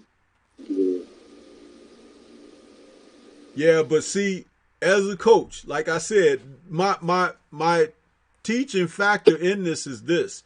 The thing about having a setback, there's nothing wrong with learning the process of overcoming a setback, because that's life. If you were sleeping and someone put something over your nose while you were sleeping, you would fight for your breath to try to get that off. It will wake you up, not trying to smother you to death. I'm not even trying to imply that, but I'm saying It's a natural reflective action because guess what? We are born into life knowing only life. So we fight for our life, even though we don't realize it. Even in the moments of blessings where we don't acknowledge or think about it, we fight for our breath every moment. So in life, where you incur setbacks, you do have to learn from them. You do. And it is a defeatist attitude to want to circumvent, to navigate, to go under or around it instead of taking it head on. And I don't mean to sound preachy when I say this, but in an era and lifetime of so many fatherless homes, okay, where there's no man to teach the son, to lead the family in strength, that makes us a weaker nation of people. You see? Because a man naturally should have that intuitiveness to want to fight for something, fight for his family, fight for his woman, fight for his children. You see what I'm saying? It's a natural thing. But you got a lot of people running. They running from truth. They running from who they are. You know, people don't even want to be who they are. Men want to be women. Women want to be men. It's all fucked up. See, but another thing with this boxing shit, I just ask myself when I see a lot of these fighters, like, do you actually love boxing? Do you like boxing? Because boxing is actually an unnatural thing. Like, as a living, breathing creature, your first instinct is to seek pleasure and avoid pain. And that's the opposite of boxing, because you actively putting yourself in harm's way. But like when I listen to fighters talk, a lot of them don't even watch boxing. Listen to Gary Russell Jr. He say he don't even watch boxing. He don't even know who the fuck the fighters are. You know what I'm saying? A lot of modern day fighters say that shit. Go look at James Toney. He say him and Bill Miller used to sit back and watch all kind of videos with Ezra Charles and all that kind of shit. Go look at listen to Floyd Mayweather. He said him and his dad, they would go back and forth. Hagler versus Leonard. Who won? One day somebody say Hagler won. The next day somebody say Leonard won. You know what I'm saying? They love boxing. Even if you go back and look at the greats like Ezra Charles or Sugar Ray Robinson, up until they killed the motherfucker Sam Baruti and Jimmy Doyle, they love boxing. You know what I'm saying? Like, that's just part of being in the game, because like your love for the sport, it makes you do an unnatural thing on a regular basis. I'm not sure if a lot of these fighters today actually love boxing. They don't even know shit about boxing. They don't know nothing about the history. They don't know none of that shit. They don't even know about the fighters that's active right now, except for the fighters that's in their weight class. You know what I'm saying? So I just feel like that's a big part of it too. They ain't got that love like they used to have for it. You're right, brother. Look at how Anthony Joshua didn't even know what lineal mean. You know? And not to even get into that whole discussion of that, but he didn't know. He had no knowledge of what that meant for the sport and what it meant for where he's competing. He had no knowledge of that. And so you're actually going to get involved in something which you have no knowledge of. Huh? No wonder he found his ass on the canvas over there in New York City. Huh? There's a lot of things that you could look at where people reveal who they are, you see, and that happens under duress, stress, pressures. When you don't face adversity, I told you, it's like this is a natural part of life, huh? See, but another thing too, like the bill comes due. See, another thing about boxing too, like if you don't love something, why would you work your hardest to go to the top? You know what I'm saying? Like if you look at that fight that Kovalev against Ward the first time when I think they was going into the championship rounds and Virgil Hunter, my bad, he was talking to Andre Ward and he was telling him, he said, Sugar Ray Leonard got up, Sugar Ray Robinson got up, and now you got up. You see what I'm saying? That's somebody that love the sport, so they aspire to be like them type of fighters. Look at somebody like Anthony Joshua. He don't know nothing about all that. So it's easy for him to quit in the fight. You know what I'm saying? That motherfucker could have continued in that fight. He went and sat in the corner and shit because he don't aspire to be like a Ali or or Lennox Lewis or none of them great fighters. You know what I'm saying? Because he don't love boxing. Like when I see him, I just don't see somebody that loves the sport. No, he like sitting on the beach with a bunch of boys in baby oil. Yeah, and you laugh, but I said that seriously because you think about what I said a moment ago about men not wanting to be men and a lot of fatherless homes and a lot of times when people are not being, there is no extension of, like the lion teaching the cubs how to be a lion, huh? It's a natural process. My dad worked every day. I got my work ethic from my dad. He lead me, he showed me things. It's like, dude, if you don't have that shit, then you're left to figure shit out on your own and, left to your own devices. And that doesn't mean that your choices are going to be good. Yeah, but even still, if you're a fighter, you're a fighter. Like I wasn't raised by my dad. My dad was in the Navy. He was a Rolling Stone. That motherfucker was everywhere, fucking all kind of bitches, having fun, enjoying his life. My mom, she was on the run from the police, you know what I'm saying, when I was a kid. So like I was raised by my grandmother, but just them circumstances make you want to fight back. You know what I'm saying? Like if I think about how my dad was in my life, that make me say, well, okay, I want to be a better man than him. I want to fight to show something different to my life. I want to be a step above him. That's the fighter in me. You know what I'm saying? There you go. There you go. But see, you have that gumption. You got something in you.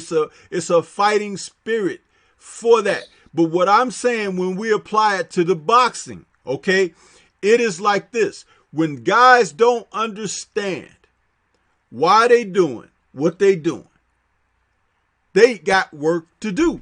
It's like you could get your fucking head knocked off. You could be killed in that ring.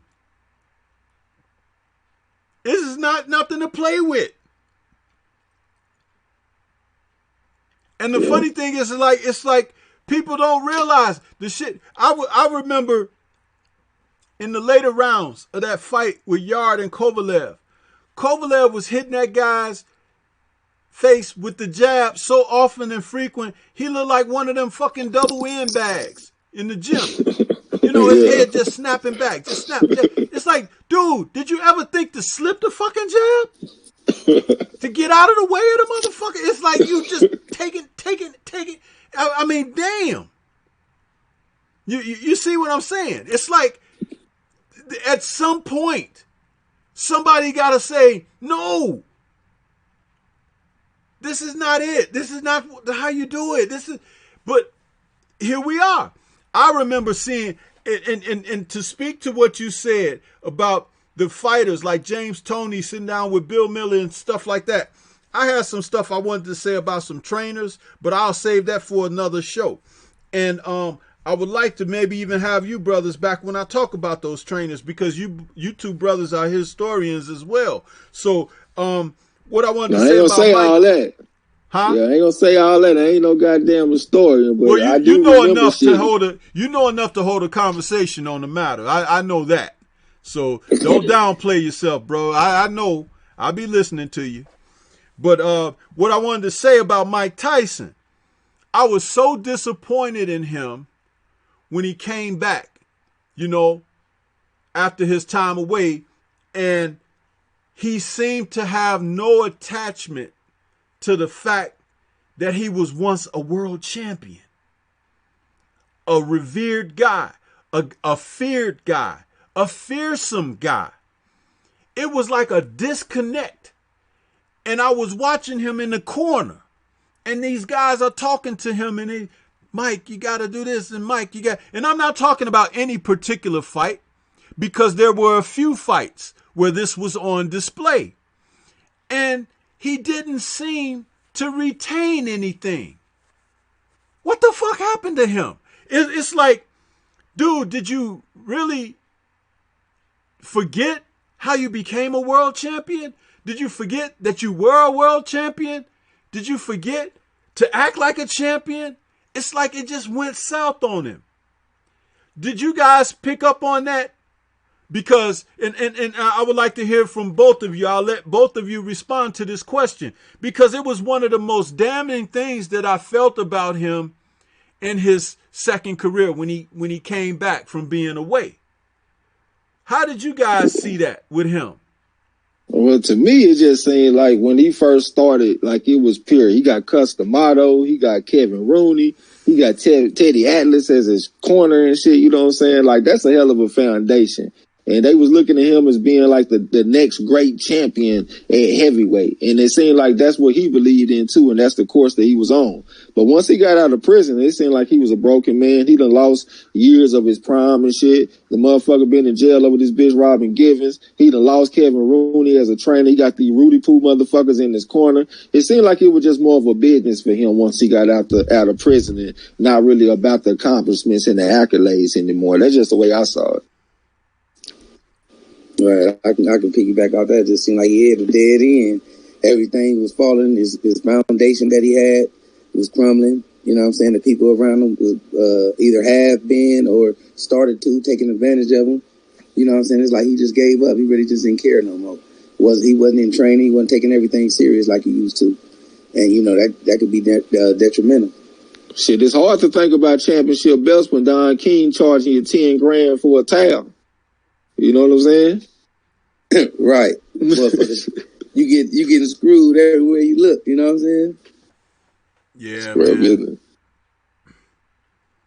Yeah, that's you know, and I asked that for you guys because I always had a certain feeling about the fall of this guy when you factor in those things, because there was once such a lofty perch for him, you know? And well, how lofty was it really though? Like when I look at Mike Tyson, I'm looking at a fighter that had a lot of power. He had some great technique coming into the game, but he gave up the physical advantages his whole career. Really, that was an uphill battle. You only 5'11" and a half. You're a fucking heavyweight. You fighting dudes at 6'5" and shit with long arms, and you able to still go up there and knock these dudes out. That was a pretty uphill battle, bro. I think that shit should have caught up to him sooner or later anyway. You know what I'm saying? Like somebody like Buster Douglas. Look at that performance he put on Tyson, working the jab, putting them combinations on his ass, putting that right hand on him. It seemed like that could have happened at some point in his career anyway, because he's just a shorter, smaller fighter on a consistent basis. You know what I'm saying? So like, I just think that the ceiling was a little bit lower than what people thought it was. You know what I'm saying? It ain't like he had a body like Ali, or he got a body like Lennox Lewis or something. You know what I'm saying? Like the dude gave up the physical advantages. I'll be back. I'm gonna go grab this green real quick. I'll be right back. Well, first of all, I don't wash him off so easily like that, because I feel that everything that he did when he was doing it well was done with skill.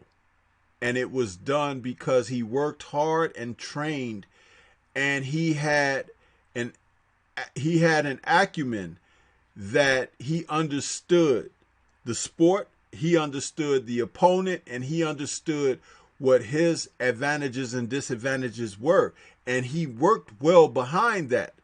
However, there was a disconnect. Something happened. I don't know. It's just one of those things, and you know, we don't have to like get so much into this guy, but it was just he did have a luster at a certain point in time, because the division did go down. Larry Holmes was retiring. The other guys who were around were a lot of out of shape guys, and a lot of guys who weren't like 100% invested and things like that. But he had a lot, and he was almost like a resurrection of the division for a duration. Mike Tyson was another one of those guys that y'all was talking about earlier, that watch film and study old fighters, that really love the sport. He can tell you history. He talk about it on Hot Boxing right now, different little histories and facts about the sport. He's another guy that had a team behind him that been a part of history. You know what I'm saying? So he had a big motor behind him. You know what I mean? Yeah. Yeah. Just a little tragic there. That's all. You know, Yeah, just a little tragic. So, hey man, you know, this has been a wonderful chat with you two brothers, man. This is so great. I would love to have you back and to speak to this audience because they've been dialed in the entire time, man. Really. Much respect to you brothers for coming in. definitely appreciate. Marlo, would you like to give some last words and then Trey, you go? Trey had went out Oh, real he's quick though, still but out? yeah, Okay, but I well appreciate. we could still cook till he come back. And I want to know what your assessment will be of the Lomo fight tomorrow night, Marlo. What do you think's gonna happen? I'm not a Loma fan, man. I think he got skills. I think he got skills. I think he it might be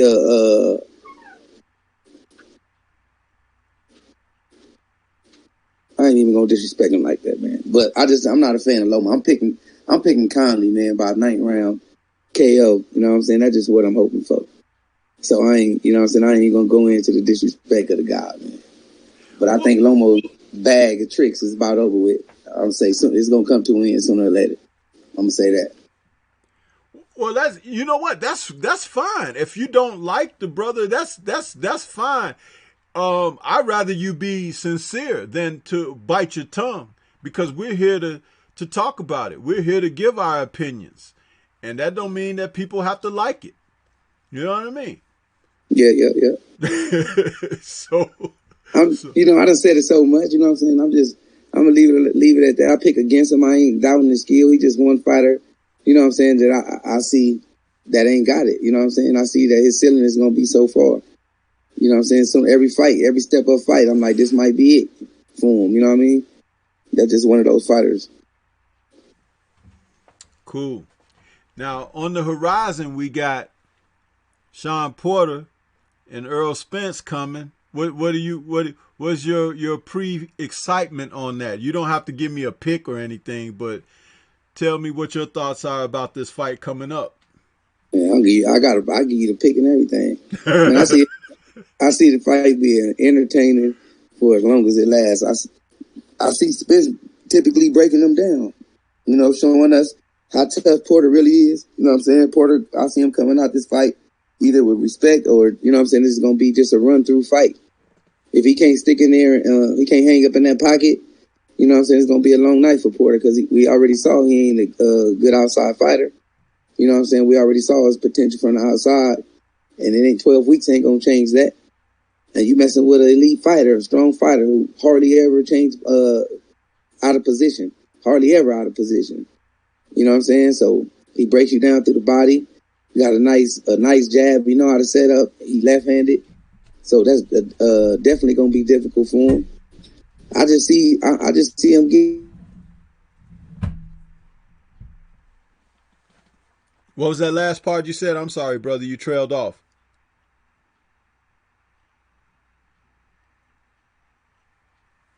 Hello? Hello?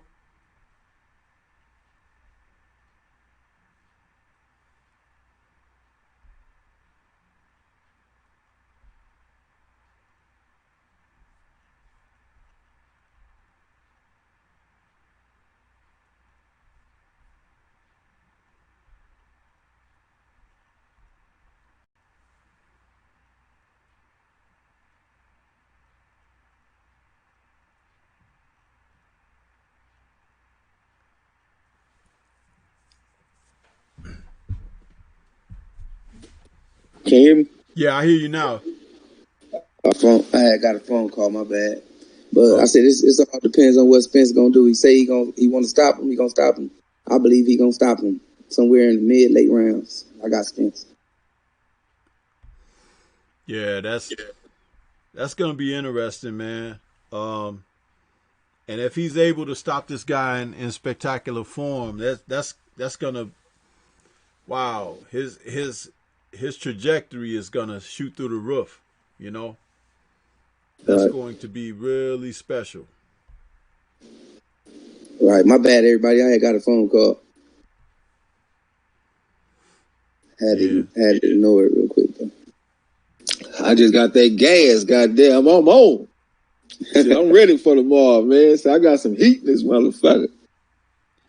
Yeah, Trey, we were just waiting for you to come back, bro. We were gonna ask for some final words, man. I was talking about how I really appreciate you brothers, being on with me this evening, and the chat really was responsive tonight, and enjoyed you guys being on my channel with me, man.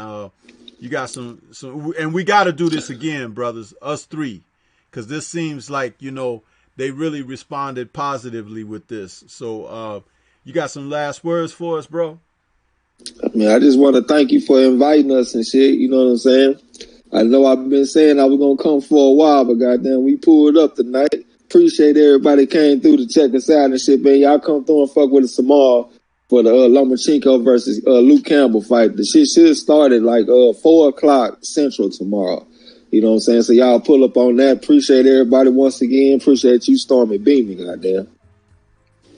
Yes, sir. Yes, sir. And I was going to have you brothers, invite you to the end of Eye of the Storm, but it's like you guys were cooking tonight, like on there. So if you still would like to come on the end of Eye of the Storm as a duo or, separately, you're more than welcome, man. And we can set up a date and time for that in the future, because I would like to give you guys a chance to talk about yourselves. That's what that show is about, where you get a chance to present yourself to the audience, that people, mostly everybody know who you guys are, but there's still some people that might not know who you are, and get a little up close and personal with you, because that's what that show is about, the In the Eye of the Storm. This is just the chop session where we talk boxing and talk boxing shop. So I just appreciate you guys working with me, man. Much respect. Yeah, we got you. Hey, I appreciate you inviting me, man. It's definitely always good talking boxing, man. Just sharing times, man, going over the sport together. Much love, man. But, we'll definitely be back. Yes, sir. Yeah, so Marlo, you got some last words for us, bro? Oh, man, make sure y'all subscribe to Stormy B, man. It was fun tonight, man, chopping it up. Just get, building. You know what I'm saying? I'll see y'all again, man. Enjoy y'all night. Peace. Yeah. And what I like to say is I want to say shout out to the LDBC, and I want to say shout out to everybody that came and joined us in the chat this evening. My two guests, Marlo's Corner and Trey X, two brothers that's really doing their thing. They call the fights for us. They have the trivia. We've got so much working out here in the boxing community where there's something in the bag for everybody. And I just want to say, everybody, please go and subscribe to Marlo's Corner if you haven't done it. Be ready for those fights for tomorrow, because he's going to have it cooking over there. And Trey going to give you that rundown. And you're going to have to get you a cold drink or something, and something to smoke on or whatever you do, because it's going to be going down. You know what I'm saying? So I want to say shout out to everybody in the chat. Hope everybody have a good weekend. Enjoy those fights tomorrow night. This is Stormy B, man, and I'm signing off until we meet again. Peace to everybody. Peace. Salute, fam. Yeah.